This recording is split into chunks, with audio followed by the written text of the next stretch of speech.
Hi friends, ഇന്നത്തെ ക്ലാസ്സിൽ നമ്മൾ ഫ്ലവർ തന്നെയാണ് കേട്ടോ പഠിക്കുന്നത്. ഫ്ലവർ തന്നെയല്ലേ. അപ്പോൾ ഇന്നത്തോടെ നമ്മൾ ഫ്ലവർ തീരും. ഈ ഫ്ലവറുകളെല്ലാം ആർട്ടിഫിഷ്യലായി ചെയ്തെടുക്കുന്നതാണ് കേട്ടോ. ഇനി നമുക്ക് അടുത്ത ക്ലാസ്സുകളിലായിട്ട് ഒറിജിനൽ ഫ്ലവേഴ്സൊക്കെ ചെയ്ത് പഠിക്കാം.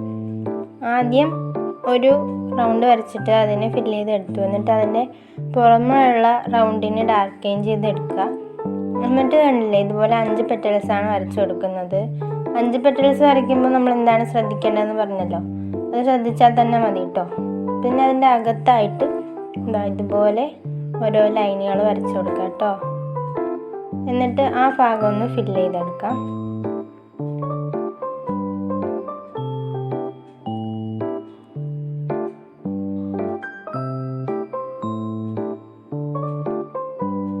എന്നിട്ട് അതിൻ്റെ നടുവിലുള്ള ഭാഗങ്ങളെല്ലാം ഷെയ്ഡ് ചെയ്തെടുക്കുക കേട്ടോ. എന്നിട്ട് നമ്മൾ കഴിഞ്ഞ ക്ലാസ്സിലൊക്കെ ഒരു ലീഫ് ചെയ്തെടുത്തായിരുന്നല്ലേ, ആ ഫ്ലവർ പെറ്റലിൻ്റെ ഇടയിൽ, അതുപോലെയും കൂടെ ചെയ്തെടുക്കുക കേട്ടോ.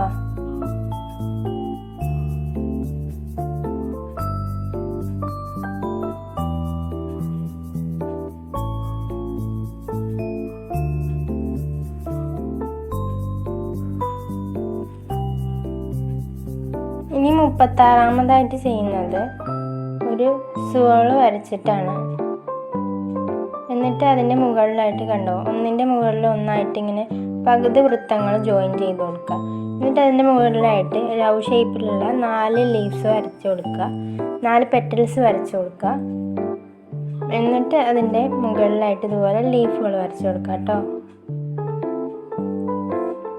എന്നിട്ട് അതിൻ്റെ നടുവിലായിട്ട് ഉണ്ടോ, വരച്ചതിന് ശേഷമാണ് ഡോട്ട് ഇട്ട് കൊടുക്കേണ്ടത് കേട്ടോ. അങ്ങനെയാണ് ചെയ്തെടുക്കാനുള്ളത്, അങ്ങനെ ചെയ്തെടുക്കാവൂ കേട്ടോ.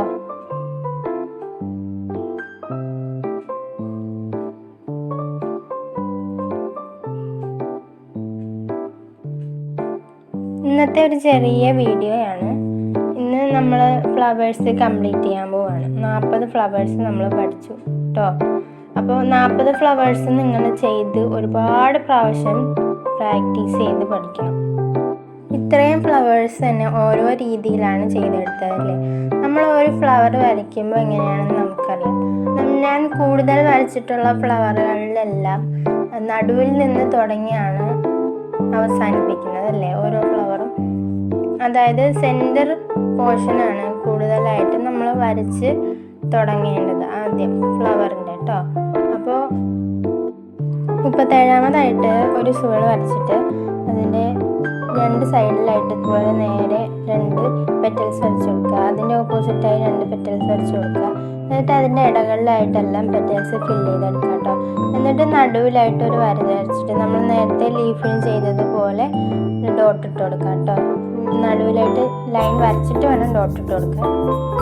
ഓരോ ടൈപ്പിലുള്ള ഫ്ലവർ ചെയ്ത് പഠിച്ചതിലും നമ്മൾ കൂടുതൽ ഫ്ലവേഴ്സ് തുടങ്ങിയിട്ടുള്ളത് നടുവിൽ നിന്ന് തന്നെയാണല്ലേ.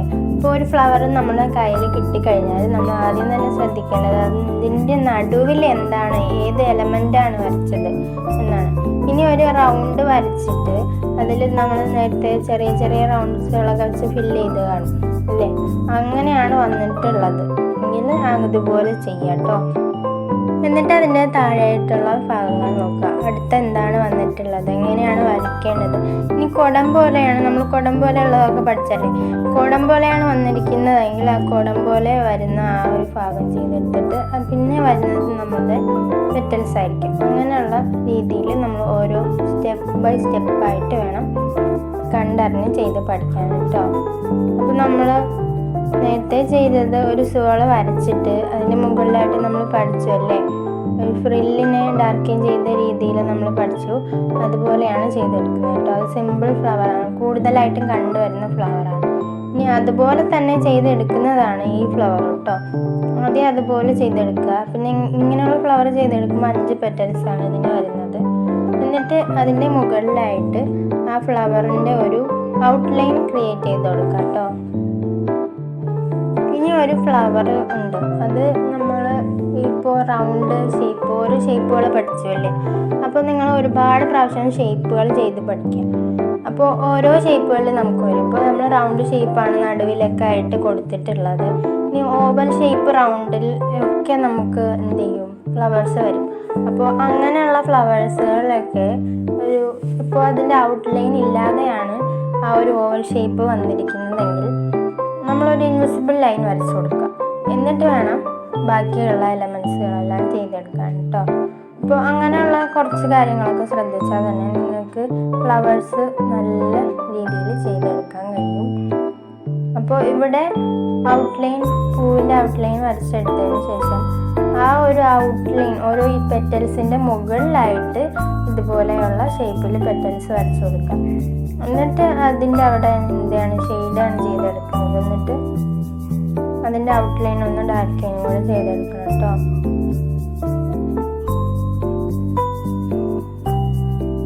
അപ്പോൾ ഏത് ഫ്ലവർ കിട്ടിയാലും നിങ്ങൾക്ക് വരയ്ക്കാൻ കഴിയും എന്നുള്ള ഒരു കോൺഫിഡൻസ് വേണം.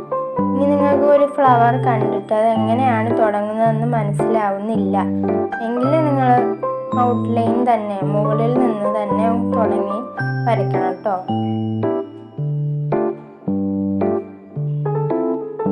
അതായത് പുറത്ത് നിന്ന് അകത്തോട്ട് വരയ്ക്കാന്നാണ് ഞാൻ പറഞ്ഞത് കേട്ടോ. നമ്മളെപ്പോഴും ആദ്യം സെൻറ്ററിൽ നിന്നല്ലേ വെളിയിലോട്ടുള്ള ഭാഗങ്ങളൊക്കെ ക്രിയേറ്റ് ചെയ്ത് കൊണ്ടുപോകുന്നത്. ഇപ്പോൾ നമ്മൾ ഇനി ചെയ്യേണ്ടത് അങ്ങനെ മനസ്സിലാകുന്നില്ല എങ്കിൽ ചെയ്യേണ്ടതാണ് വെളിയിൽ നിന്ന് അകത്തോട്ട് വരച്ച് കൊണ്ടുവരിക.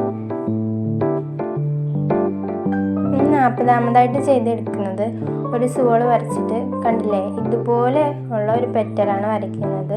അത് 5 എണ്ണമാണ് ചെയ്തെടുക്കുന്നത് കേട്ടോ. അങ്ങനെ നമ്മൾ 40 ഫ്ലവേഴ്സ് കംപ്ലീറ്റ് ചെയ്തിരിക്കുകയാണ്. നിങ്ങൾ ഒരുപാട് പ്രാവശ്യം ട്രൈ ചെയ്ത് നോക്കണം. സമയമുള്ളപ്പോഴെല്ലാം എന്ത് ചെയ്യണം, വരച്ച് പ്രാക്ടീസ് ചെയ്യണം. ഇതെല്ലാം ആർട്ടിഫിഷ്യലായി ചെയ്തെടുത്തതാണ്. നമുക്ക് ഇതിൽ ഓരോ ഫ്ലവർ വെച്ചിട്ടും ഓരോ ലീഫുകളൊക്കെ വെച്ചിട്ട് നമുക്ക് എന്ത് ചെയ്യാൻ പറ്റും, ഓരോരോ മെഹന്തി ഡിസൈൻസ് ക്രിയേറ്റ് ചെയ്യാൻ കഴിയും കേട്ടോ. എങ്ങനെയാണ് ക്രിയേറ്റ് ചെയ്യുന്നത് എന്നൊക്കെ നമ്മൾ അടുത്തടുത്ത ക്ലാസ്സുകളിലൊക്കെ ആയിട്ട് പറഞ്ഞു തരും.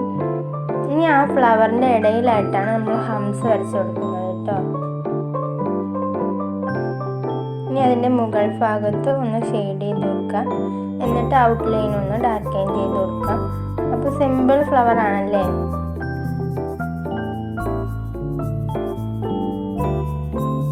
അപ്പോൾ ഞാൻ വീണ്ടും പറയാണ്, നിങ്ങൾ കൂടുതലായിട്ട് മടുപ്പിക്കുന്നില്ല. ഒരുപാട് പ്രാവശ്യം ട്രൈ ചെയ്ത് പഠിക്കുക. ഇത് തന്നെയാണ് എനിക്ക് പറയാനുള്ളത്. ഞാൻ എപ്പോഴും പറയുന്നതും ഇത് തന്നെയാണ്. ഒരുപാട് പ്രാവശ്യം നിങ്ങൾക്ക് സമയം കിട്ടുമ്പോഴൊക്കെ എന്ത് ചെയ്യുക, വരച്ച് പ്രാക്ടീസ് ചെയ്ത് പഠിക്കണം കേട്ടോ. എത്രത്തോളം പെർഫെക്റ്റായി വരുന്നു അത്രത്തോളം ചെയ്ത് പഠിക്കാം. ഇനി ഞാൻ ക്ലാസ്സിൽ ഒരു പിക്ചർ ഇട്ട് തരും, ഒരു ഫ്ലവറിൻ്റെ പിക്ചർ ഇട്ട് തരും. അതെങ്ങനെയാണ് വരച്ചത് എന്നൊന്നും ഞാൻ പറഞ്ഞു തരില്ല. നിങ്ങൾ സ്വന്തമായിട്ട് അതെങ്ങനെയാണ് വരച്ചതെന്ന് എന്ത് ചെയ്യുക, വരച്ച് എനിക്ക് അയച്ചു തരണം കേട്ടോ.